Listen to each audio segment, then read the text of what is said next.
Right,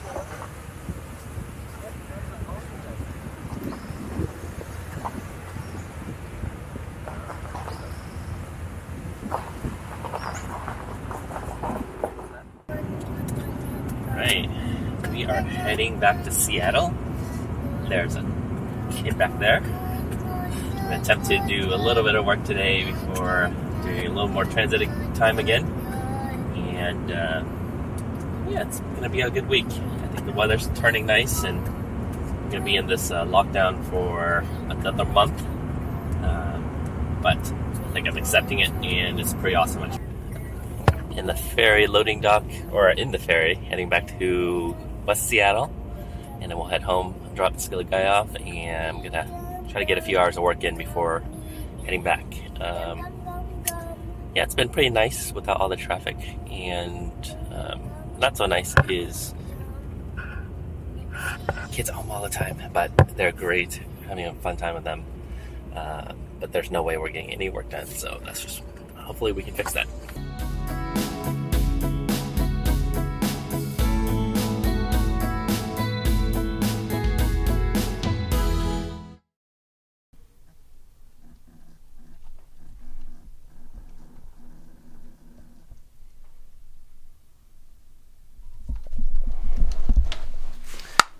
Hey, I'm in my home office getting ready for a Zoom meeting, and while I'm here, I use my setup here. Let's see, I got my Fuji X-T2 sitting there permanently, and then I have a monitor here.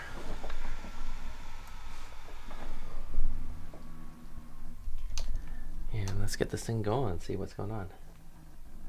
All right. Today's Monday. I'm just getting back into things, getting ready for a meeting, working on a few things, and then we will figure out what's going on the rest of the week. I have a couple side projects I've been working on, and definitely got to get working on 1980.io. It's my membership site. Got to work on some value propositions, because I think in general there's a couple signups, but not enough. That's kind of making it worth my while. So I need to kind of reach out to some people, figure out how I can improve this offering.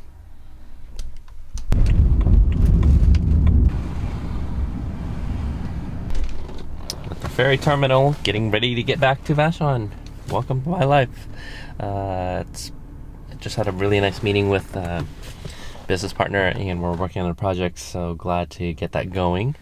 And can I do some work tomorrow to get that infrastructure up, get a project plan running, and get that project off and running.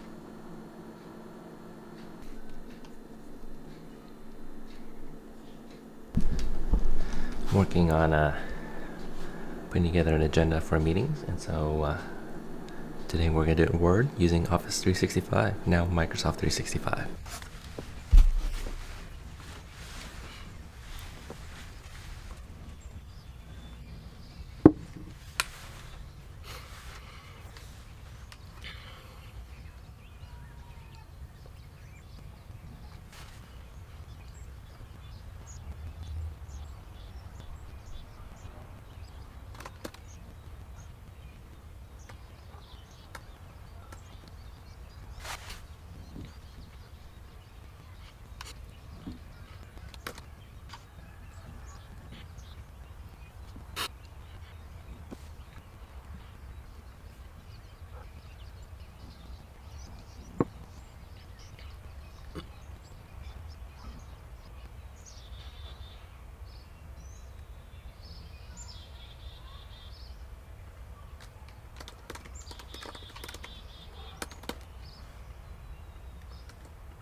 So this is an interesting part of living on an island. The ferry to West Seattle, the bridge is broken, or just a low ramp to get off. So therefore the service is not running until they fix that bridge or that ramp.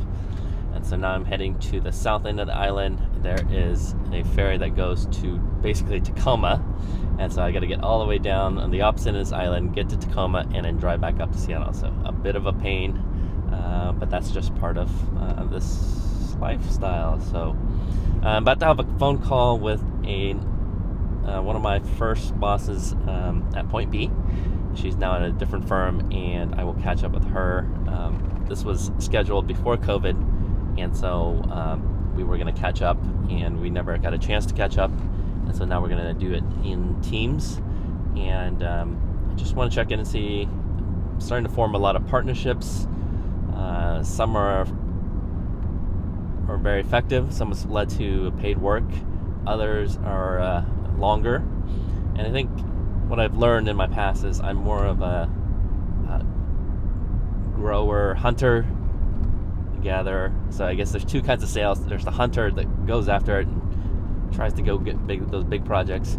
And I'm more of a farmer, so I like to plant seeds, lots and lots of seeds, and some of them bloom, some of them don't, and then you harvest them. So it's a long game, at least with the approach that I do. And those seeds, some I think actually one partnership I'm working on right now, were seeds growing more than 10 years ago, and so they're coming back, and it's led to some paid work. So all the effort you did 10 years ago pays off. But it's a long game, and I think most people are not very good at that long game, and that's why they want to go after the instant gratification. And that's why this business is hard, professional services, when you are trying to sell yourself or sell services. Really hard because the payoff is long. Like, you're going to put in a lot of effort, and you don't see it immediately. And I think anyone that wants instant gratification is not going to succeed well in this business. So I'm going to keep driving a little bit, and hopefully I'll catch up a little bit more when I get to the other end of the ferry, and we'll share some more thoughts. Hey, had a good conversation. I think it was really nice to reach out and just talk to old business colleagues. Since January, I've reached out to a number of different firms, organizations looking for partnership or opportunities, but just mostly how I can help. And I think I love this mentality of serve, create value, and just keep serving until opportunities come up. So I'm going to move away from trying to sell crap and sell stuff. Like, people don't want to be sold to. They want to find value in this relationship. And I think very early on in my career, I've always kind of created some sort of community where I'm sharing my stuff. In one organization, I called it Visual Leaders. It was just a community where I'm sharing some of my visual content. And 1980.io is the public version of that. It used to be behind the firewalls or walls of an organization. And so 1980.io is kind of that membership organization. I'm going to play around with some of the pricing a little bit to figure out how I create the right optimal pricing, just to create more access and scale it up a little bit more. But for now, I'm going to keep the pricing a little bit high just to make the barriers to entry harder. So I'm getting some of my best customers in that space so I can explore, build a little bit more before I open it up to a broader audience. And so thanks for joining. If you're a part of it, definitely appreciate it. Right, in the ferry. It's slightly dark in here, so hopefully you can see me. I wanted to spend a little bit of time talking about why I'm vlogging and why I'm doing what I'm doing. Since I started this company in January 16th of 2020, when I launched it, the intent behind it was I wanted to leave my prior employer cleanly. And so prior to that, I did very little kind of business planning. I didn't really have a plan.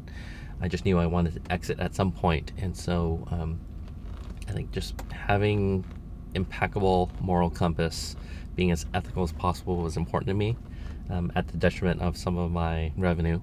And so when I launched in January 16th, the day after I left the firm, it was a mad dash to reach out, connect to as many people as possible, and it was also to explore different business models. I knew that I did not want to simply just go back into consulting as an independent. I wanted to explore what it would look like in an open field. COVID definitely had put a big damper on a lot of things, and it changed a lot of it changed the velocity of the business growth. And I think not having some of that revenue to fund that exploration made it a little bit difficult. But I have scrounged up a couple contracts, and it's paying the bills enough so that I'm now back to continuing the exploration. I want to push out 1980 as hard as I can .io, the membership version, because I think there is a need for some of the skill sets I have provided, but not necessarily in a full consulting type contract. No one wants to spend a ton of money on storytelling, but I think if I offer the resources and some of the business templates that I produce, that it will bring a lot of value to a lot of people, and I think maybe that will be a gating function. Like if you're a member of 1980.io, that's the only way you can get services from me direct, and I think I will price it accordingly. It's a membership access organization. Now you get access to working with me. There's a strong business need out there for making PowerPoint decks and documents more effective, because a lot of people produce a lot of text, and so I think I want to maybe shove that offering under 1980.io as the membership function. The only way you can get access to it is via the membership, and then people punt over stuff, and I support them that way. Now, how do I fund it, or how do I charge for it? I think I'm gonna day one it's just some sort of hourly charge and make it a reasonable price, and people can get access to it. The danger always is, in my historical experiences, when you offer something like that, people then want more of it. But I think historically it was free, right? It was just something I volunteered as part of my employment. But now that it's charging, I think that creates a gating function, and I don't need to go crazy about it, but just enough, and it pays bills, and it's interesting work, and it's I got to create some sort of mechanism, submission form or something and whatnot, just a reach out mechanism. So I'll play around with that, and I might tweak the membership side a little bit more and change the value. Okay, I'm going to attempt to mount a monitor here.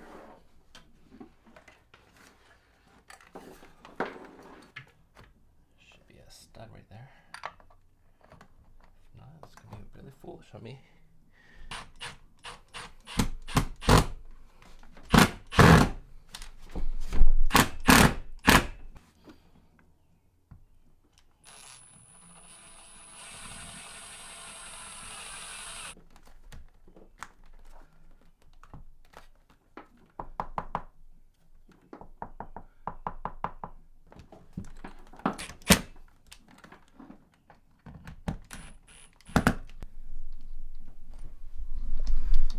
Got the second monitor mounted finally. It's been sitting downstairs, and nice to have it up here.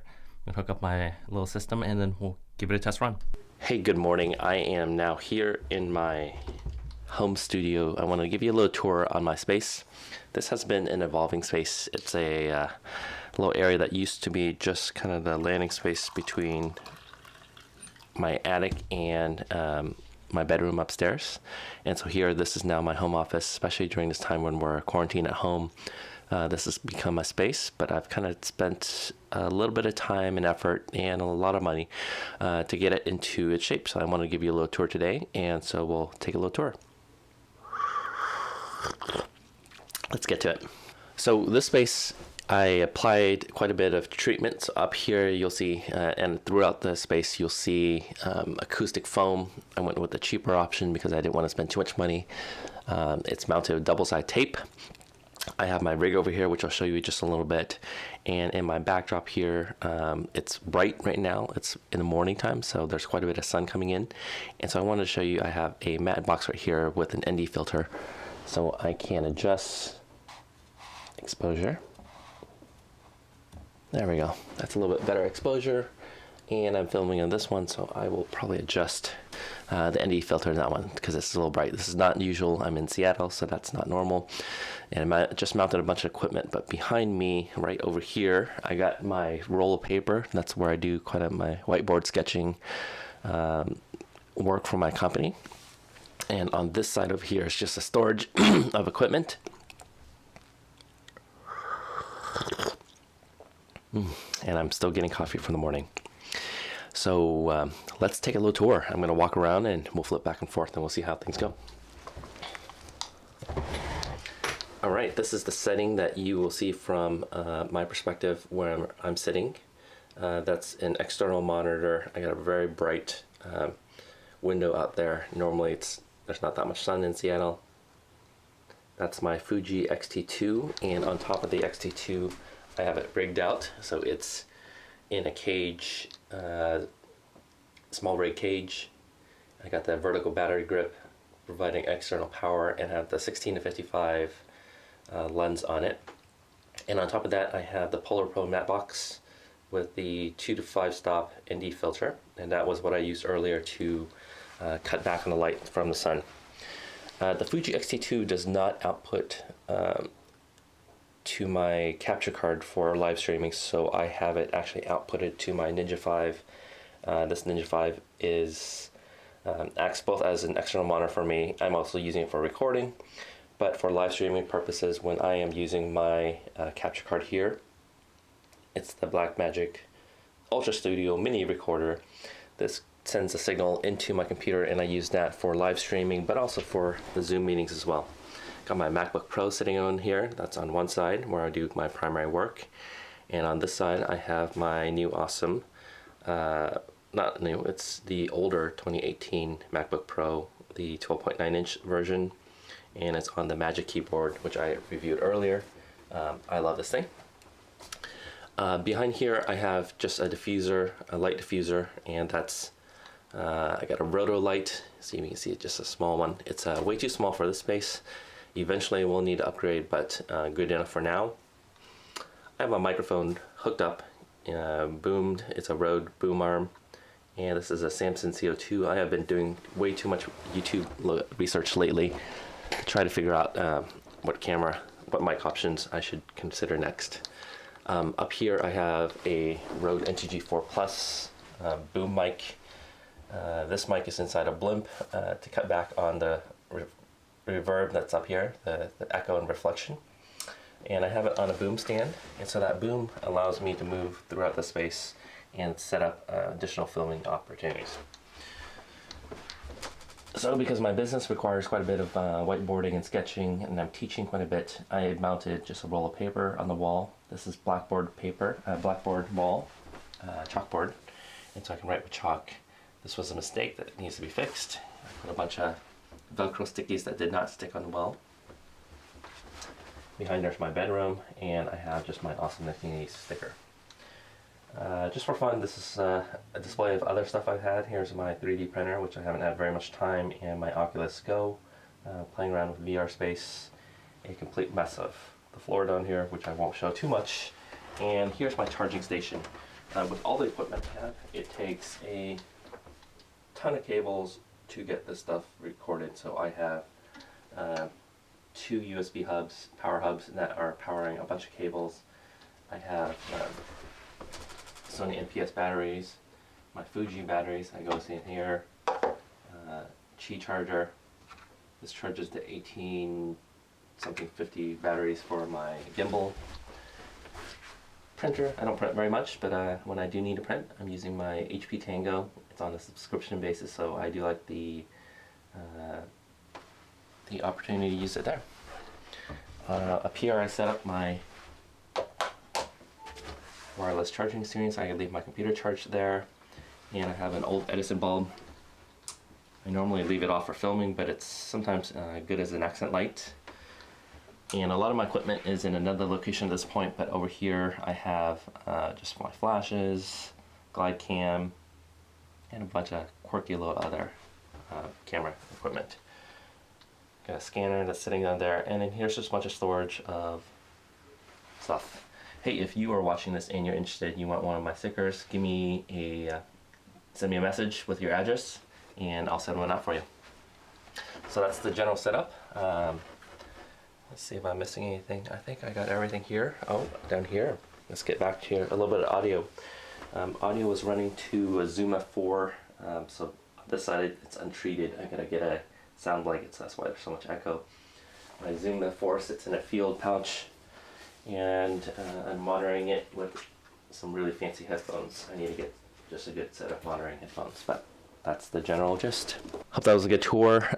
This space has changed quite a bit. I did go overboard on the amount of gear purchased over the years. but I did put the studio back together with the intent of kind of taking advantage of the equipment I have. I do want to upgrade a little bit more in terms of better audio, just for purposes of live streaming, but also I'd like to get into some podcasting and then some acoustic treatment in the space. I think I've gotten pretty good with the acoustic foam, but I can do a little bit better. I'm probably going to get a couple sound blankets just to kind of cut back on the reverb that's happening on this space over here. But overall, pretty happy with where I'm at. I've spent quite a bit of time, a lot of YouTubing, try to figure this out. And this process was really to, for me as a growing journey, try to figure out how to be a better content producer, so that in the future I can produce more content and engage. Hey, if you're part of this community, I'm really happy that you're here. We're over 100 subscribers, which is amazing. I didn't think anyone actually want to care or want to watch any of this. Leave a like, comment below. It's really helpful. And if you'll see my other company, I'll link in below. Come check out my day job company that I founded earlier this year. I got my daily business vlog or weekly business vlog over there. And if you're interested, send me your address and I will send you out some stickers and some swag. Hey, thanks for joining. It's a nice crispy morning and Friday morning, about to get ready to start the day. Trying to figure out what's going on today. Yeah, today's a good working day. Gonna get some stuff done. Gonna edit this vlog. Got a bunch of footage on the camera. Got myself some coffee. And it's a pretty good morning. It's been a good week. There's lots of cool stuff coming. I think things are turning around. The world's coming back. It's not going to be the same. I think a lot of people want it to be the same, and I definitely don't. I'm excited to not sit in traffic all day long. I'm excited not to fight through traffic, just to sit downtown. So lots of good stuff. I'm definitely excited to see what this new world's going to be and be a part of it and contribute towards the better. Yesterday I got Ethernet in, so I'm excited to get some work done. See how cool it will be to upload this video on YouTube. And I think just slowly making effort to making working from home more efficient, more effective, with microphones, equipment, tools. And then I also have a lot of stuff I need to start selling off, so I'll start doing that very soon. One, to raise some cash, and two, just to get rid of some stuff. I got more equipment than I need, and I'm looking forward to getting back at it. All right, I'll see you next week.